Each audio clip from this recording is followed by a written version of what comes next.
সংবিধান শুধু বিশেষজ্ঞদের আলাপ না, সংবিধান আমাদের এই আম জনতার, আপনার আমার বিষয়। সুতরাং এটা আমাদেরকে বুঝতে হবে, আমাদেরকে এটা নিয়ে আলাপ করতে হবে। যারা বলে যে তুমি কি বুঝো সংবিধানের, তাকে বলবেন যে গেট লস্ট। কারণ সংবিধানটা হচ্ছে জনগণের ইচ্ছা ও অভিপ্রায়ের দলিল। সুতরাং জনগণের এই ইচ্ছা অভিপ্রায়ের দলিল নিয়ে জনগণ কথা বলবে।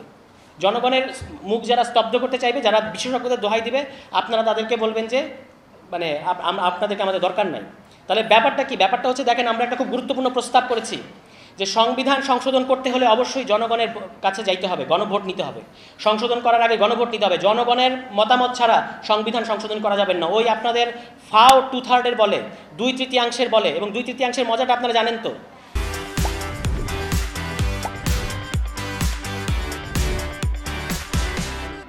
আপনি ভোটের হিসাব দেখবেন, 40%-এর কম ভোট পায় তারা, কিন্তু তারা আসন পায় 2/3। কীভাবে তারা এটা করে? এটা একটা ম্যাজিক আছে।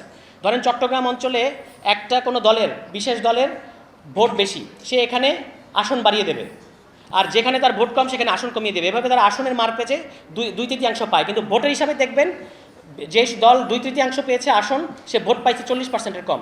এত কম পার্সেন্টেজ পেয়ে তারা সংবিধানের এমন সংশোধনী করেছে, যার জন্য বাংলাদেশে আজকে আমাদেরকে ধুঁকতে হচ্ছে। এই জন্য আমরা এনসিপির পক্ষ থেকে বলেছি, সংবিধান সংশোধন করতে হলে অবশ্যই আপনাকে গণভোটে নিতে হবে। যারা গণভোটে বিরোধিতা করছে তাদেরকে আপনারা প্রত্যাখ্যান করবেন। এবং লাস্ট কথা হচ্ছে, এখন যখন আমরা গণ অভ্যুত্থানের পরে, আজকে আপনাদের চট্টগ্রামের দেয়াল লিখন তো অনেকগুলো মুছে ফেলছে, অনেকের জন্য এটা অস্বস্তিকর, এটা আপনারা জানেন। এই দেয়াল লিখন কাদের জন্য অস্বস্তিকর একটু বিবেচনা করবেন। শুধু কিন্তু আওয়ামী লীগের জন্য অস্বস্তিকর না, আরও অনেক মাঠে অনেক খেলোয়াড় আছে যাদের জন্য এই যে দেয়ালে আপনারা যে কথাগুলো লিখেছেন এগুলো খুবই অস্বস্তিকর, তারা চায় এগুলো মুছে যাক। তো এই দেয়াল লিখনগুলো আমি পড়তে আসতেছিলাম, এবং সেখানে আপনারা দেখবেন যে বাংলাদেশে একটা গণ অভ্যুত্থান ঘটার পরে আমরা বলছি এই বিদ্যমান সংবিধান, যেটা কোনো কাজে আসতেছে না আমাদের, এটাকে বাদ দিতে হবে। তারা বলতেছে না, সংবিধান নাকি বাদ দেওয়া যাবে না। অথচ তারা নিজেরা কি করেছে জানেন?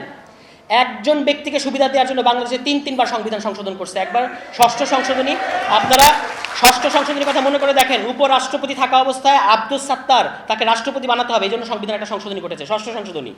একাদশ সংশোধনীতে তারা শাহাবুদ্দিন সাহেবকে প্রধান উপদেষ্টা থেকে আবার তারা প্রধান বিচারপতি বানাবে, এজন্য তারা সংবিধান সংশোধনী করেছে। এরপর এটা ছিল একাদশ সংশোধনী। চতুর্দশ সংশোধনী, KM হাসান সাহেবকে প্রধান উপদেষ্টা বানাতে হবে, এই জন্য তারা চতুর্দশ সংশোধনী করেছে। এবং এই চতুর্দশ সংশোধনী করতে গিয়ে কিন্তু বাংলাদেশে লগি বৈঠা ঘটলো, লাশের উপর নৃত্য ঢাকা শহরে, এবং 1/11 এবং আওয়ামী লীগের 15 বছর। এবং এটা সবচেয়ে বড় ভিকটিম হচ্ছে তারাই, যারা চতুর্দশ সংশোধনী করেছিল।